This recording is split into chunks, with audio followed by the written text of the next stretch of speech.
जय श्री राम आदरणीय मित्रों, कैसे हैं आप? मैं लक्ष्मीपुत्र डॉक्टर कुमार गणेश, जयपुर बीकानेर से। प्रणाम। अपने वादे के मुताबिक हाजिर हूँ आज का किस्सा लेकर। आज के इस एपिसोड में जैसे आपने देख लिया होगा कि नाम क्या लिखा है, शीर्षक के रूप में एक नाम लिखा हुआ है, मीना कुमारी। मीना कुमारी हिंदी सिनेमा का वो बड़ा नाम है कि जिसके बारे में बातें करने बैठेंगे तो बहुत लंबी-लंबी बातें हो जाएँगी और जिनका काम 40वें दशक को छूते-छूते में जो दुनिया छोड़ चली उनका काम, क्या गज़ब का काम किया। लेकिन ये दुःख रहा कि केएल सहगल साहब हों, मदन मोहन जी हों, संजीव कुमार साहब हों, मीना कुमारी जी, मधुबाला, ये सब लोग जो जितने धाकड़ लोग हुआ करते थे, बहुत जल्दी दुनिया से चले गए। अफ़सोस, लेकिन शायद उस ऊपर वाले को भी इनकी ज़रूरत ज़्यादा थी, यहाँ के मुकाबले। तो लेकिन ये शायद आपको भी पता होगा कि मीना कुमारी जी का वास्तविक नाम मीना कुमारी नहीं था। जैसे बीबी फातिमा था, नरगिस जी का नाम। तो मीना कुमारी का असली नाम क्या था? महज़बीन था। जब वो उर्दू के हिसाब से लिखते हैं तो फिर न को जो है बी पर बिंदी बना देते हैं। महज़बीन, महज़बीन, महज़बीन, ये न यहाँ आकर बिंदी के रूप में टंग जाता ऐसे। तो महज़बी कहिए, महज़बीन कहिए। 1 अगस्त 1932 का इनका जन्म। तो बड़ी बात क्या थी?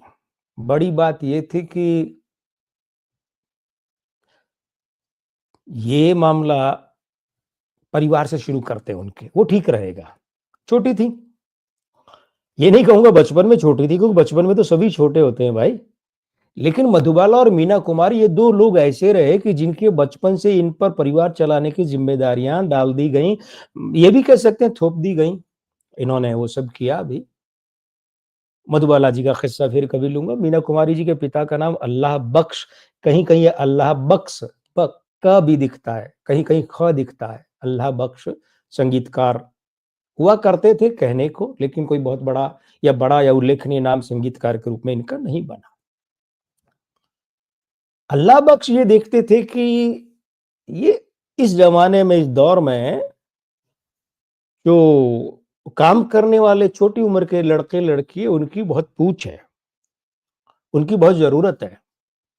क्योंकि बहुत कम लोग थे ना बच्चे बाल कलाकार और फिर महिलाएं तो इस क्षेत्र में तब भी बहुत कम थी बाल कलाकार के रूप में। तो अल्लाह बख्श ने सोचा कि ऐसा करता हूं कि मैं मजहबी को भी इसमें डाल देता हूं। तो वे उन्हें लेकर निर्माताओं निर्देशकों के पास जाते, तब स्टूडियो का जमाना हुआ करता था। तो रणजीत मूवी टोन में गए, सागर में गए, वो प्रभात में गए, प्रकाश पिक्चर्स में गए, राज मंदिर जो है बी शांताराम साहब का, महबूब खान के पास गए, आरके में गए, वो कई लोग, आरके खैर हाँ बाद की बात है आरके। तो कई जगह गए, न्यू थिएटर्स भी था उसमें, उसके प्रतिनिधि लोग यहाँ थे, न्यू थिएटर से कलकत्ता में थे लेकिन वहाँ के बहुत सारे लोग इधर आ गए थे। फिल्मालिया था, फिल्मिस्तान था। तो हुआ क्या कि प्रकाश पिक्चर्स वाले विजय भट्ट को वो लड़की पसंद आ गई, बाल कलाकार के रूप में एक भूमिका के लिए। फ़िल्म का नाम था लेदरफेस। तो भट्ट साहब ने कहा कि ये लड़की मेरी फ़िल्म के उस रोल के लिए बिल्कुल फिट है। उन्होंने हाँ भर ली और उन्होंने महज़बी को वो रोल दे दिया। तो सबसे पहली फ़िल्म बाल कलाकार के रूप में कौन-सी ठहरी? Leather face. उसके बाद मीना कुमारी बड़ी हुईं और नायिका यानी हीरोइन के रूप में फ़िल्में करने लगी, लेकिन कोई बड़ी सफलता मिली नहीं। मीना कुमारी जब 19-20वें साल में चल रही थी, तब फिर यही प्रकाश पिक्चर्स वाले जो थे विजय भट्ट साहब, इन्होंने उन्हें फिर साइन किया। तब तक कुछ नाम हो चला था, लेकिन कोई बहुत बड़ा सुपरस्टार वाला नाम उनका तब भी नहीं था। तो प्रकाश पिक्चर्स में क्या होता था कि भरत व्यास गीत लिखा करते थे। ये उनका भट्ट भाई जो है, उनका ये था। असल में 1934 में प्रकाश पिक्चर स्थापित हुआ तो शंकर भट्ट और विजय भट्ट दोनों भाइयों ने प्रोडक्शन हाउस बनाया था और अ, ये जब वो फ़िल्म बनाने के लिए हुए तो नौशाद साहब को संगीत के लिए लिया और भारत भूषण को हीरो के रूप में लिया। कहानी को देखते उन्होंने सोचा कि नौशाद हमारे संगीत के फ़िल्म के साथ न्याय कर पाएँगे। नौशाद के लिए तो नौशाद अधिक अनुकूलता अनुभव करते थे शकील बदायूनी के साथ। और प्रकाश पिक्चर्स में विजय भट्ट साहब ने कहा हमारे यहाँ तो गाने भरत व्यास लिखते हैं, लेकिन फिर वो नौशाद साहब की बात मानी गई और शकील बदायूं को बुलाया गया, गाने उन्होंने लिखे और फ़िल्म जो है बैजू बावरा थी। अब आप समझ ही गए होंगे 5 अक्टूबर 1952 को रिलीज़ हुई थी बैजू बावरा। तू गंगा की मौज में जमुना का धारा, ओ दुनिया के रखवाले, मन तड़पत हरि दर्शन को आज। बहुत प्यारे बड़े-बड़े गाने, बड़े हिट हुए। और इस सुपर डुपर हिट हाँ, अरे रुकिए, रुकिए एक बात रह गई। वो ये रह गई कि ये जो बैजू बावरा फ़िल्म है ना, इस फ़िल्म के लिए नौशाद साहब को 1 लाख रुपया मिला, संगीत देने का। मीना कुमारी को 50,000 मिला और भारत भूषण को 25,000 रुपया मिला। तो मीना कुमारी इस फ़िल्म के बाद में बहुत बड़ा नाम बन गई, भारत भूषण भी बन गए, नौशाद भी बन गए, लेकिन ये जो फ़िल्म थी, इसके थे विजय भट्ट। और अब आप कहेंगे आप तो विषय तो भूल ही गए, सारी बातें कर ली। नहीं, विषय नहीं भूला हूँ मैं, लेकिन मेरी एक आदत है, मैं उस ट्रम्प कार्ड को छुपा कर रखता हूँ, सोचता हूँ कि अंत में जाके आपके सामने रख दूँ, है ना? तो अब वो जो बात है, मीना कुमारी नाम किसने दिया? ये लेदरफेस फ़िल्म के समय विजय भट्ट साहब ने दिया। मेहज़बी की जगह मीना कुमारी।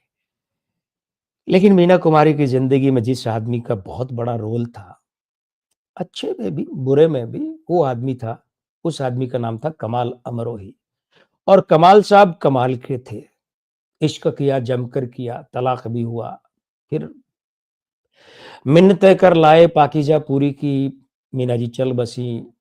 कमाल अमरोही के दिल में ठीक है उनके बीच में अलगाव हुआ, तलाक भी हो गया, लेकिन मीना कुमारी के लिए, अपनी महज़बी के लिए जो इश्क था, वो कभी ख़त्म नहीं हुआ। कम तो ख़ैर होना ही नहीं था, ख़त्म नहीं हुआ कभी। इस बात का मैं समझता हूँ कि एक सबूत है। आप भी शायद मेरी बात से सहमत हो जाएँगे। फ़िल्म रज़िया सुल्तान जब रिलीज़ हुई, उसका म्यूज़िक सामने आया, तो कब्बन मिर्ज़ा के गाए हुए मात्र 2 गाने पूरे करियर तो क्या 2 ही गाने गाए थे। उसमें एक गाना था, निदा फ़ाज़ली का लिखा। हाँ, निदा फ़ाज़ली की पहली फ़िल्म थी, कॉन्ट्रैक्ट साइन किए, रिलीज़ आप तो ऐसे न थे पहले, ये लंबी लटक गई, 5-7 साल लटक गई ये फ़िल्म। तो वो गाना था कब्बन मिर्ज़ा की आवाज़ में, तेरा हिज्र मेरा नसीब है, तेरा गम ही मेरी हयात है। मुझे तेरी दूरी का गम हो क्यों, तू कहीं भी हो मेरे साथ है। इसमें एक अंतरा आता है। आप उस अंतरे को ध्यान से सुनेंगे, गौर दे करेंगे तो मुझे लगेगा कि आप मेरी बात से सहमत हैं। इसमें एक अंतरा है कि तेरा वस्ल ऐ मेरी दिलरुबा, तेरा वस्ल ऐ मेरी दिलरुबा, नहीं मेरी किस्मत तो क्या हुआ। वस्ल मतलब मिलन, मिलना। वो शादी बहुत कम समय चली थी ना, फिर तो अलगाव, शादी के कुछ समय बाद ही वो भिन्नताएँ और तलाक भी हो गया। तो क्या तेरा वस्ल ऐ मेरी दिलरुबा, नहीं मेरी किस्मत तो क्या हुआ, मेरी महज़बी। ऐसा लगता है मुझे तो कि निदा फ़ाज़ली ने यहाँ महज़बी जो शब्द है वो निदा फ़ाज़ली से डलवाया है कमाल अमर, मुझे ऐसा लगता है या सुझाव दिया होगा। मेरी महज़बी यही कम है क्या, तेरी हसरतों का तो साथ है। मीना जी के 72 में देहांत के बाद में ये मैं बात करूँ फ़िल्म रिलीज़ हुई है 80 के दशक के शुरू में, 83 या 85 में, रज़िया सुल्तान और बननी शुरू हुई थी 77-76 के आस-पास। तो उस वक़्त मीना जी को गुज़रे हुए लगभग 4 एक साल ही हुए थे, 4 साढ़े 4 साल और ये गाना, मेरी महज़बी यही कम है क्या, तेरी हसरतों का तो साथ। यानी वो मीना जी को कभी भूल नहीं पाए। लेकिन कमाल की बात ये कि मीना कुमारी नाम तो विजय भट्ट साहब ने दिया था। आप इस चैनल को नाम तो मैंने दे दिया, आप अपना आशीर्वाद दे सकते हैं, इस वीडियो को दे सकते हैं। अगर ये वीडियो पसंद आया है तो पसंद कर लीजिए भाई, लाइक वाला बटन भी दबा दीजिए। चैनल पसंद आया तो सब्सक्राइब कर लीजिए और नहीं भी आया है तो अपना आशीर्वाद बनाए रखिए चैनल के प्रति। मिलता हूँ अगले एपिसोड में अगला किस्सा लेकर। मैं आपका दोस्त लक्ष्मीपुत्र डॉक्टर कुमार गणेश, जयपुर बीकानेर से। प्रणाम।